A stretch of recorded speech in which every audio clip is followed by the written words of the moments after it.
જય કુખારમાં મેલડી, શું તમારી ઉપર લેણું છે? તેના માટે ખાસ ઉપાય અને સમાધાન. તે વાત ઉપર કુખારમાં મેલડીએ શું પ્રવચન આપ્યું તે આપણે આ ભાગ 2 માં જોશું. જય કુખારમાં મેલડી.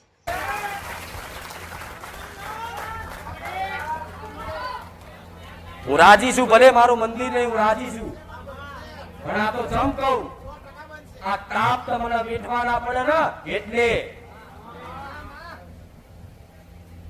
સુવિધા આના કરતા તે હારી.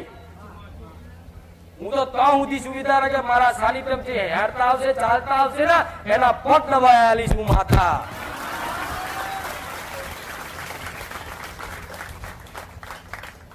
નાખો અંબાજી ચાલતા જવા વાળા પદયાત્રી હોય છે, એના માટે મોટા મોટા કેમ બંધાય? હું મેલડી ગાડી મૂકીશ, આવું માતા કહું છું. દરેક સેવકો મારા જૂના સેવકો છે, બધાય ભાગ્યે જ કોઈ 2-4 નવા છે, બધાય જૂના છે, અને બધા રોજ કહેતી બોલે લ્યા શું જોઈએ છે? તમે કોઈ આલુ મારી વસ્તી નહીં કહેતી, બોલો તમે કો એવા ઘર બાંધી આલું, તમે કો એવા મહેલ બાંધી આલું, તમે કો એ કરી આલું. મારી વસ્તી મારા સેવકોની એક જ માંગણી, માં તારા પારે આવે તારી સેવા કરવી, આ સેવા કરાવડાવું.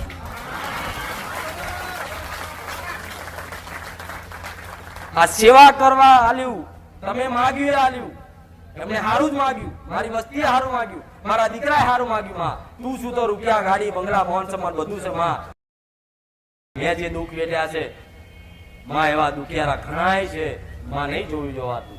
મારો તો દીકરો તો એ ભાવનો છે, કદાચ કોઈ ગરીબ હોય ને અને કદાચ પીડાતો હોય ને, મારા દીકરો ખૂબ દયા રાખે, ભલે માં આજ આપણી જોડ છે નહીં, નકર કોઈ ભૂખ્યા ના મરવા દો, હું રોજ રોમરોટી ચાલુ કરું, રોજ ખવડાવું. મારા દીકરાની ભાવના આવી છે.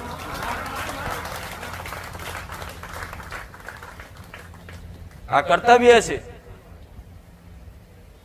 એકબીજા ભાવિકો આવે, એકબીજા સહકાર કરીને સેવા કરે ને, તો આ મોટું ફળ આલે. દરેક દુખિયારા, આ એક પરિવાર છે મારું.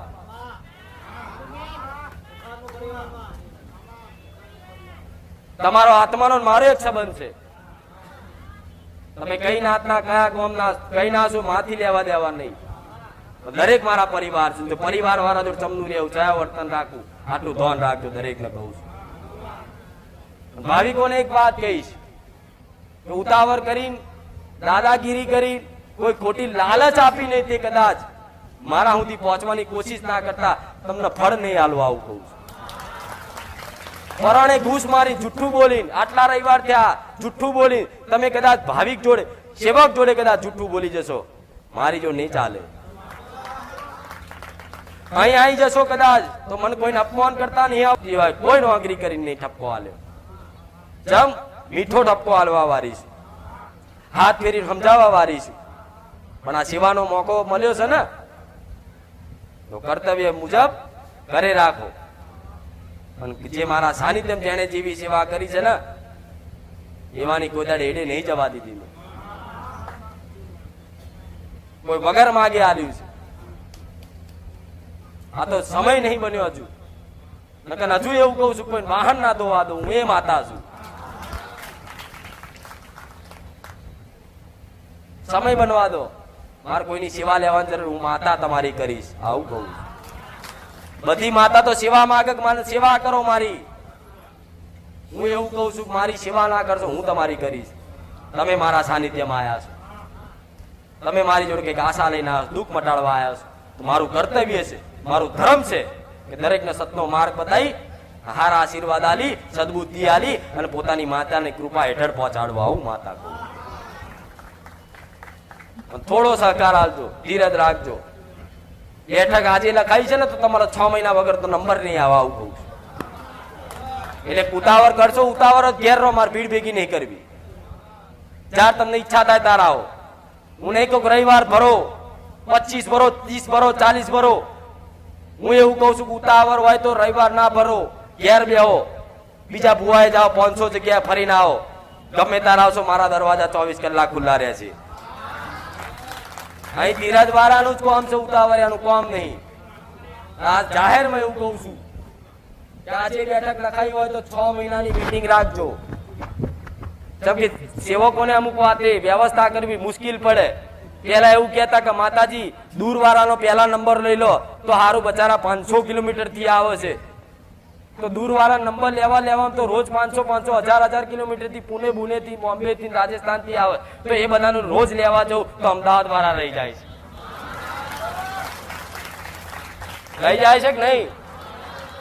અમદાવાદ વાળા લેવા રહો તો બરોડા વાળા રહી જાય, બરોડા વાળા લઉં તો પાવાગઢ વાળા રહી જાય, પાવાગઢ વાળા રહું તો સુરત વાળા રહી જાય, સુરત વાળા નહીં તો મહેસાણા વાળા રહી જાય, મહેસાણા નહીં તો કચ્છ, પોરબંદર, ભાવનગર, રાજકોટ. હું બોલીને થાકું, તમે ગણીને થાકો, એટલા જગ્યાએથી મારા પારે આવે છે. એટલે સમજો, તમે સમજો, મને કશું મળવાનું નહીં. તમે સમજ્યા વગર હું જે કહું એ તો વાપરવું નહીં, રોવાનું ચાલુ કર. રોવાથી દુઃખ મટે? હું તો કહું હસીને આવો, હસીને. અંદરનું તમે હસો ને, પણ બહારથી હસો તો અંદરથી કેટલા રોવો છે હું માતા ગોડી નહીં, મને ખબર પડે. અમુક આહુડા ના તો હું કરશે ખાલી માતાજી ના આગળ રડીએ એટલે કહી દે આ એ માતાજી નહીં, રડવા વાળા ને એમ કોક જા ભાઈ આવતા રહી વાળા હેર રડી લે તું તાર. હું હસાવું, હસો ને, મોજ કરો. આખી જિંદગી તો રડો જ છો, ક્યારેય રોવો છો, અહીં તો જપો. મારું લોહી પીવું એવી થાય વાત, પણ મને એમ થાય કે જો આને શું કહું. પછી એક વ્યક્તિ આવ્યો અને કહું કે ભાઈ એની ઘરની સિકોતર માતા ધૂણવાન ચાલુ કરે કે જોડે કોણ છે કે કોઈ નહીં. એ સિકોતર ધૂણ છે, ધૂણ તો એ વ્યક્તિ સંભળાય એ ધૂણ કરે. હું એમ કહું તારી માતાના કહેજે, આ હવે એના ચમનું તારી માતાના સમજાવજે કહેજે. તો દર્દી જોડે બાટલો પકડવા વાળો તો જોઈએ. એ પાસે અમારે સેવકો બનવાનું.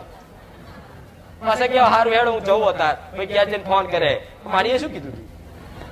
હવે સેવક તમે કોણ?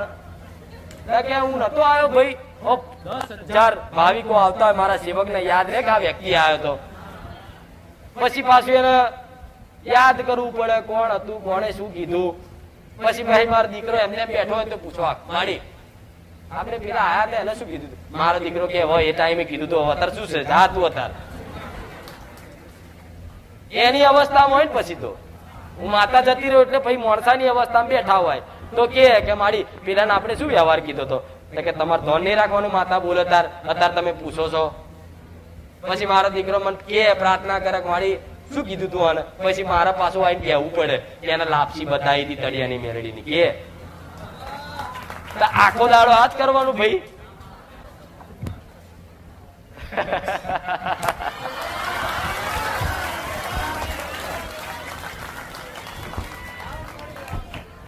ગોગા મહારાજ ને સુખડી કરવાની લખીને આલે ઘેર જાય ફોન આવે પાછો કાકુભાઈ બોલો રામ રામ રામ રામ. સુખડી કરવાની કીધી એ તેલમાં બનાવવાની ઘીમાં? ભાઈ કે ઘીમાં બનાવવાની. પછી કે પછી પાછો વ્યવહાર કરવાનો ટાઈમ થાય ને એટલે એમ કે આ પ્રસાદ પછી શું ખવાય? કે હા ખવાય, ગોગા મહારાજ નો ખવાય. પછી પાછો કે ફરી ફોન આવે કે વધે એને શું કરવાનું? પાછા કે ગાયના મૂકી દો. આવા ઝીણા પ્રશ્ન કરે. પછી કોઈક ટાઈમ એવું તમને થતું હશે કે સેવક હરખો જવાબ નહીં આવતા, થાય છે ને એવું. પણ એ માણસ સર કંટાળક નહીં. નાણાના તમારે જેવા 5,000 ફોન આવતા હોય અને બધા આવું ઝીણી વાતે પૂછે તો તમને એટલી ખબર ના પડે કે ભાઈ ઘીમાં સુખડી બનાવવાની, આવું બનાવવાનું. અને હું એવું કહું છું, તમે કહેતા હોય તો વ્યવહાર કઈ રીતે કયો દેવનો કેવો વ્યવહાર ને કઈ રીતે કરવો એ જાણવું હોય તો આખું પ્રવચન એક સ્પેશિયલ કરી દો. બોલો એટલે સીધું કહી દે કે આ વિડીયો જોઈ લે ભાઈ. એટલે કે ભાઈ નાગના સપના મને બહુ આવે છે. અમુક જણા ફોન કરે તો તું અહીં બેઠો 5 રવિવાર તને નહીં ખબર પડતી કે નાગના સપના ચમા આવે? પછી આ જવાબ આલે? જો વિડીયો હરખા ખબર પડશે. હું એવું કહું છું વિડીયોમાં શું બાકી રાખ્યું છે? કશું કોઈ રાખ્યું હોય તો કહો. રાખ્યું છે, બધા જ ઉપાય સમાધાન બધું બતાવ્યું છે. રાતે 3 વાગે ફોન કર્યો હશે ને તો મારા સેવકે ઉપાડ્યો હશે ને જવાબ આલ્યો હશે. આવું એ ભાગ્યે જ કોક દાડે એવું બને કે ફોન નહીં પડે, ચમ રવિવાર હોય થાકેલા હોય તો એમને ઊંઘવાનું હોય, છતાંયથી કદાચ જવાબ હાલ જ છે. અને નહીં મળતો જવાબ એનું કારણ હોય કે તમે નાની નાની ઝીણી ઝીણી વાતો જાણતા હોય એ પૂછો, તેના તા મૂકવાના હતું કે ભાઈ મને દિવસ કે મળશે તો સેવક કે નહીં મટે ભાઈ ઘર કે ચમ ભાઈ તો તને શંકા હશે કે મળશે તો નહીં મટે, વિશ્વાસ હોય એનું મટે કે ભાઈ હું આવું, મારે આવું છે, બસ બધાનું મટે મારું મટી જાય, મને વિશ્વાસ છે. આવો પ્રશ્ન પૂછાય? અમુક કે હું આવું કામ થશે મારું, અમુક પ્રેમ પ્રકરણ વાળા બહુ આવે પાછા.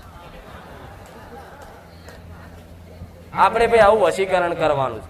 એમને નહીં ખબર પડતી હું માતા તો જો કેવી છું, કઈ વશીકરણ થાય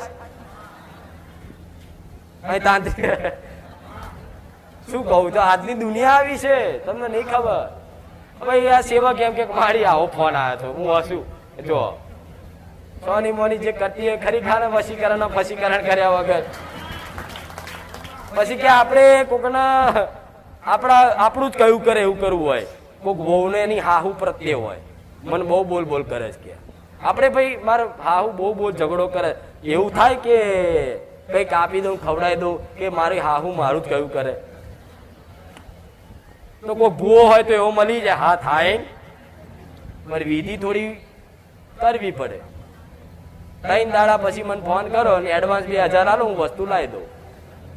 અને તમે લાલચમાં 5000 આલો હતી અને પેલો ઓમ ભીમ ભીમ ભીમ ભીમ કરી શું કરીએ તો જોવાય ના જાવ કે ભાઈ વિધિ થઈ જાય, ચિંતા ના કરશો, અઠવાડિયામાં થઈ જશે. પછી અઠવાડિયામાં જો તમારું કામ ના થાય ફરી ફોન કરો ને તો ભાઈ કે કૃપયા जांच करे એવું કે નંબર इस नंबर पे डायल किया, नंबर अभी व्यस्त है. એવું નહીં થાય.